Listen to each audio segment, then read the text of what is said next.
सावराय जथुम बे सावराय जथुमखौ बानजायनाय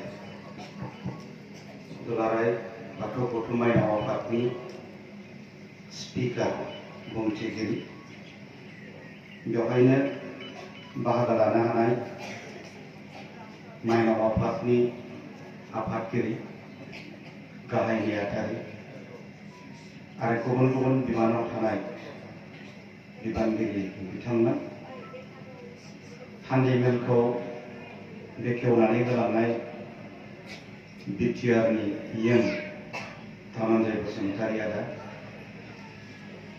सेन्ट्रेल दुलाराय बाथौ गौथुमजों सोमोन्दो लानानै खामानि मावग्रा बिजनी हालामनिफ्राय बाथौ गौथुमनि दैदेनगिरि ओनसोलनि समाज सिबियारि सानसुमै बिथांमोन गुबुन गुबुन जिल्लानिफ्राय थान्दै महरै बाहागो लाफैनाय साफ्रोमबो थान्दै नोंथांमोन गिबि गिबियावनो बयनिसिमबो आंनि खुलुमनायखौ हरबाय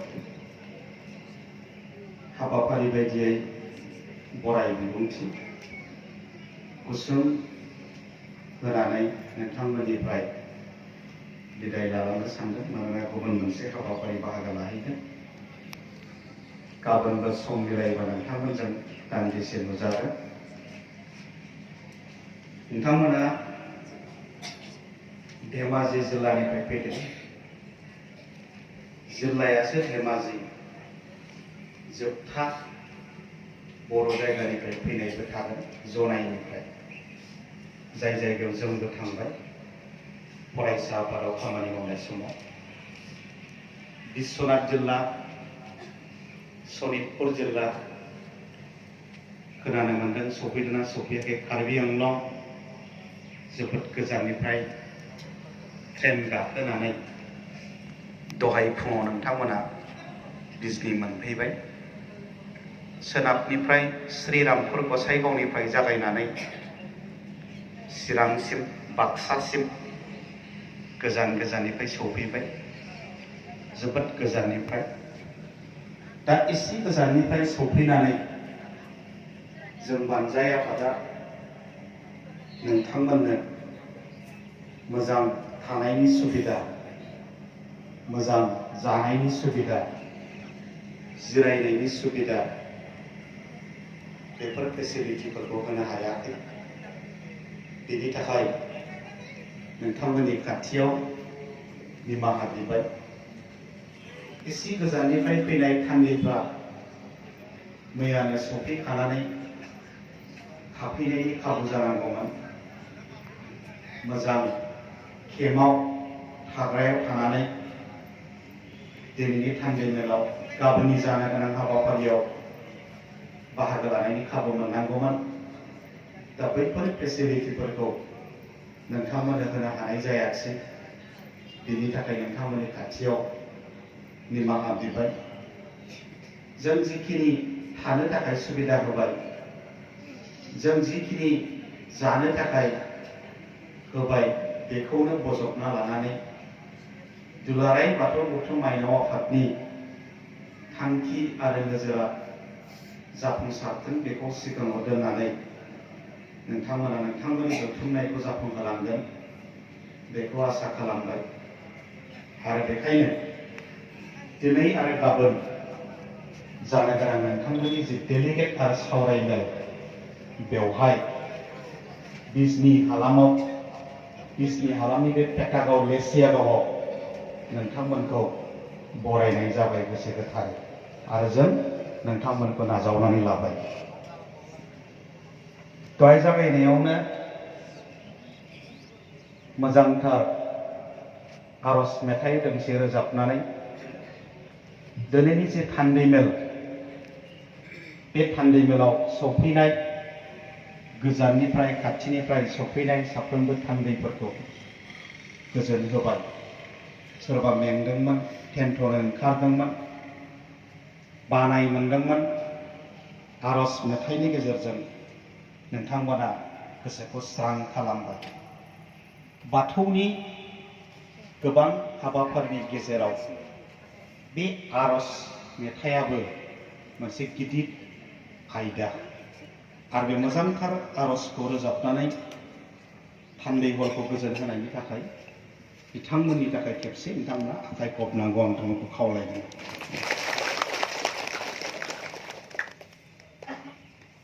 नलबारि जिल्लानिफोर दङबा दुखु दामोन, बबेबा बङाइगाव खंखरफोरनि दङबा दुखु दामोन,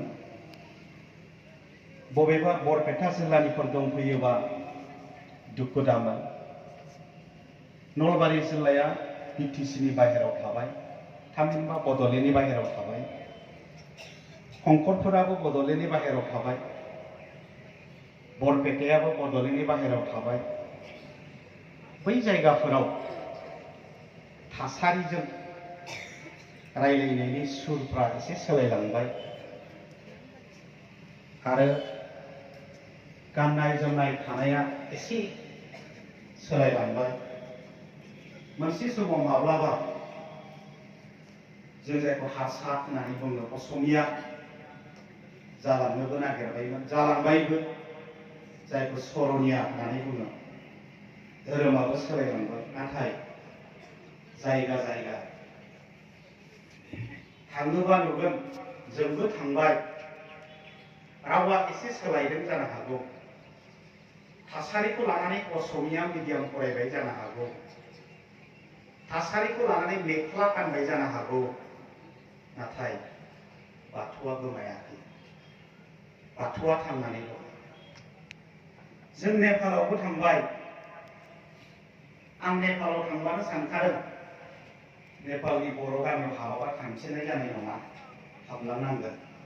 हाबबाय, गोसोआव साननाय फैबाय, मानसिफोरनिफ्राय खोनादोंल'सो धोरोमाबो बाथौलै दाबो बे जायगायाव। न'खर न'खर हाबनाय लोगो लोगो आं बाथौ थाग्रा जायगायाव नायग्रोदों, नंमारगौ नेपालनि बर'फ्रा बोरदोन रायलायो। थासारिखौ नायनानै इंलिस मिडियाम फरायबाय, हिन्दी मिडियाम फरायबाय, बर' मिडियाम गैया, नाथाय बाथौआ थांनानै दं।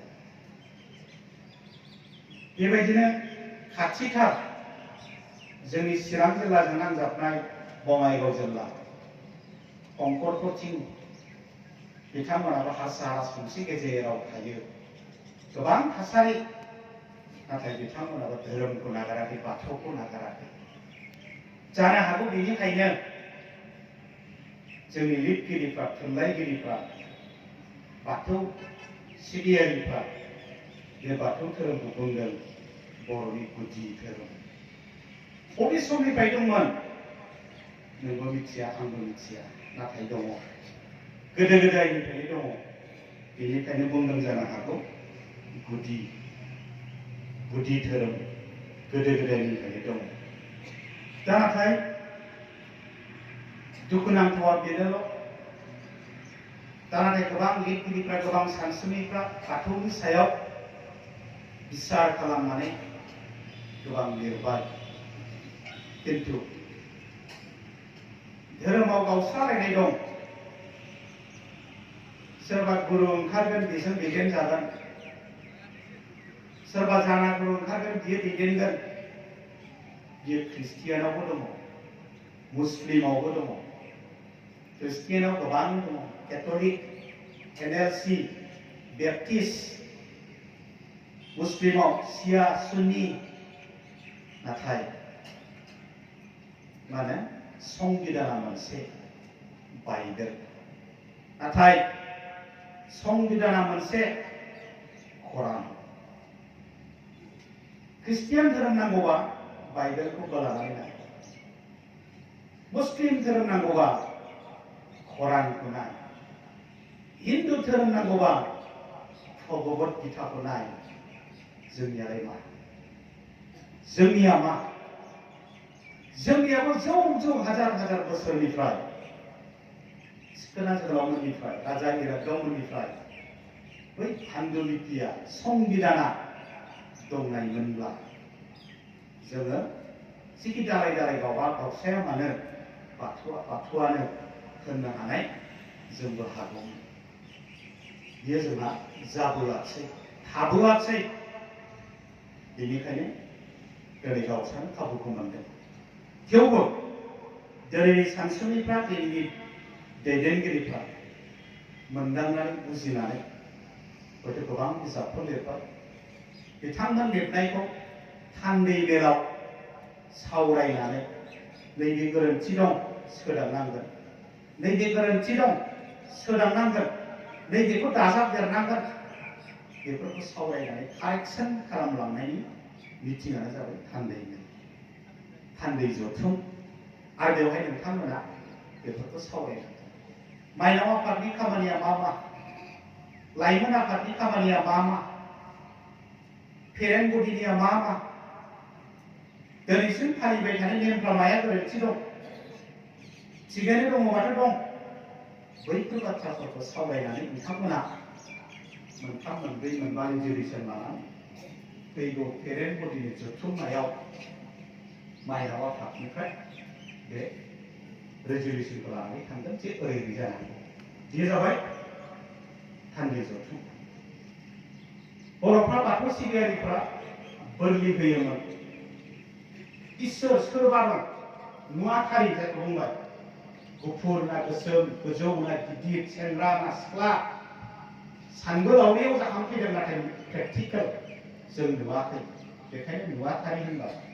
बे नुवाथारिया आर'जआवनो बुंबाय, दौरिफ्रालाय बुंबाय, फोथैग्रायाबो बेनो, फोथांग्रायाबो बेनो। दा बेनिखायनो बेखौ गाबज्रियो, खैफोदनि समावनो आंखौ बासाय, दुखुनि समावनो आंखौ खुसि खालाम, बिनि खाथियाव गाबज्रियो। दा बे नुवाथारिखौ मोननायनि, लोगो मोननायनि जि खाबु सुबिदा, माजों गोजोन होनो बेखौलाय, आं लेंहरनायाव माजों फैहोनो बेखौलाय, दाउसा फारौ हाथारदों, दाउसा फारौ हाथारनानै गाबज्रिबोदों, नों आंनि दुखुखौ सुखु खालाम। दा बियो गोरोन्थि होननानै सानदों। जिउ हत्या खालामनानै, जिबन बुथारनानै नुवाथारिखौ मोननो थांनाया गोरोन्थि जाबाय नामा जोंनालाय? दे एसे सोदांदिनि, दे एसे फोसाबलायदिनि, जायनि थाखाय बे नुवाथारिखौ मोननायनि लामा नागिरनानै दिनै मोननायनि लामाखौ बिबार होनानै, प्रसाद होनानै सिबिनायनि नेमखौ खालामो। बे जाबाय एमेन्डमेन्ट, सोदांनाय। खिन्थु बाथौआ बाथौआनो। बेनिखायनो आं बुङो, बाथौआ बाथौआनो। जों बयखौबो बाथौआरि हिसाबै जों गोबानानै लानो हागोन, हानांगोन आरो हादों। आं हायाखै होनाखै, खिन्थु नेम नितिफोरखौ एफा एफा कारेक्सन खालामलांदों। बेखौनो सोरबा बजबनानै लानो हादों, सोरबा बजबनानै लानो हायाखै, सोरबा गनायनानै लानो हादों, सोरबा गनायनानै लानो हायाखै, खिन्थु बाथौखौ नागाराखै। बोरलिखौनो लाखिनानै दोनदों, गुबुन नेमखौनो लाखिनानै दोनदों। बेयावनो जों दिनै गुबुन गुबुन गावस्रानाय बायदि मोनदों। खिन्थु आंनि मोनदांनाय बाथौआ बाथौआ मोननो थांनायनि सिबिनायनि लामाखौ गुबुन गुबुन लादों। बे मोनसे पार्ट। गुबुन मोनसे पार्टआ जानागुरु ओंखारबाय, जानागुरु आरो मा होनो मेनागुरु होनो ओंखारबाय। बेमार हामगोन, लोमजानाया हामगोन, न'खराव सान्ति जागोन। थांबाय भक्तफ्रा, सिबियारिफ्रा सिबिबाय, सोरहाबा सासे सानै साननायजों लुबैनायजों जाफ्लांबायबो, जामारो नै सिबियारिफ्रा बारा जाबाय। दाना बिनि नेमजों खारबाय, बाथौनि नेमजों खारला, बेबायदि जानागुरु मेनागुरुबो थाबाय। दा बेनिखायनो आं बुंनो, धोरोमाव गावस्रालायनाय दं, नाथाय बाथौआ जोबोद बाथौआनो। खालि बेखौ सम थासारिखौ नायनानै सोदांदों, फोसाबदों, आरो थाबावगोन फोसाबबावनो थाखाय। थ' बेबायदिसो दिनैहाय फैबाय थानाय जादों। माइनाव आफाद, माइनावफोर, सासे फरायसानि थाखाय बयनिख्रुइबो साबसिन फरायसालिया न' होननानै बुंदों, न'खर। आरो बे फरायसालिनि हेड मास्टारा बिमा, आरो बिमायानो दिनै माइनाव। बयबो बुजिदों जानांगौ। सासे गथ'नि, सासे फरायसानि बयनिख्रुइबो साबसिन फरायसालिया जाबाय न', आरो बे स्कुलनि हेड मास्टारा बिमाया। दा आं स्कुलाव फरायो, आइयै आंनो इउनिफर्म गोदान नांगौ। आइ आंनो पेन्सिल नांगौ, आइ आंनो देलायग्रा मुवा नांगौ। सेंग्रा देरबाय, आइ आं उमुखखौ गोसो थैयो, आं बेखौ हाबा लानोसै, बेखौ लानानै फैनोसै न'आव। सोरनि सिगाङाव बुंदों? आंथ' आफानि सिगाङाव बुङाखै। आं आफानि सिगाङाव बुङाखै, आइनि सिगाङावसो बुंनो हादों आं हाबा लानोसै होननानै। आइनि सिगाङावसो बुंनो हादों आंनो पेन्सिल नांगौ होननानै। आइनि सिगाङावसो बुंनानै लानो हादों आंनो गस्ला गोदान नांगौ होननानै। बेनिखायनो दाउला गिसिबनानै सोरांजेननायनिफ्राय न'खरा बिमाजों दैदेनजायो। गय दं, खान्थाल दं, थाइजौ दं, सिलहाया बारिया दाखोर जादों, उसुं गोदैया दाखोर जादों, सोर सिबो? दाउ दं, बोरमा दं, अमा दं, मोसौ दं, खिखौ सोर गारो? खिखौ सोर गारो? बिमाया, न'नि माइनावा। बेनिफ्रायसो न'खरा साफा जाजोबो। होनबा जागायनाया दिनै सोरनिफ्राय जागायजेनदों? बिमानिफ्राय, माइनावफोरनिफ्राय जागायजेनदों। स्कुल सम जाबाय, सानसु जाबाय, आइ ओंखाम उखैबाय, बिफानाव थांनानै सोर ओंखाम बिहैदों? आफा आं ओंखाम उखैबाय होनदों नामा? आइ आं ओंखाम उखैबाय। ओंखामखौ बिमानिफ्राय मोनजाबाय। होनबा बे न'खरा सोरजों सोलिदों? माइनावफोरजों सोलिगासिनो दं, आइजोफोरजों सोलिगासिनो दं। बेलासि जाबाय, सान हामसै, बाथौ गुदियाव आलारि बाथि सावबाय। दहाय आफा बोराइ बाथौ, न'खरनि मानसिफोरखौ, दुखुफोरखौ खारहोनानै सुखु लाबोहोदो। खैदां खैफोदखौ थांहोनानै खुसिनि न'खर लाबोहोदो। नोंसोर आलारि बाथि सावनानै बाथौ गुदियाव आर'ज खालामो। सोर खालामगोन? बिफायाथ' खालामाखैना, हौवायाथ' खालामाखैना, माइनावासो खालामगोन।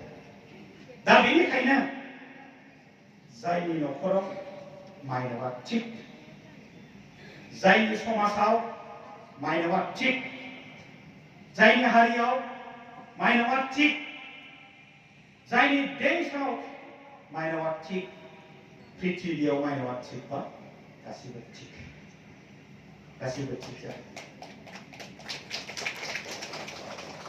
दा बेनिखायनो माइनाव आफादनि, माइनावफोरनि गोनांथिया बुंनानै फोजोबनो हाया। गोबां बाथ्राफोर दं। मोनसेल' उदाहरन, सिगाङाव आबोफनि मिथिंखौ गोबां बुंबोबाय। आं सानसुखिया म्यानमारनि। बियो हाबा जादों लन्दनाव ब्रिटिश मानसि। बिफाखौ बुथारदों, पलिटिशियान। बिमाया लोमजादों, न'आव फैगोन, फिसाला सासे फिसायखौ गारनानै फैदों, गावनि हादोराव फैफिन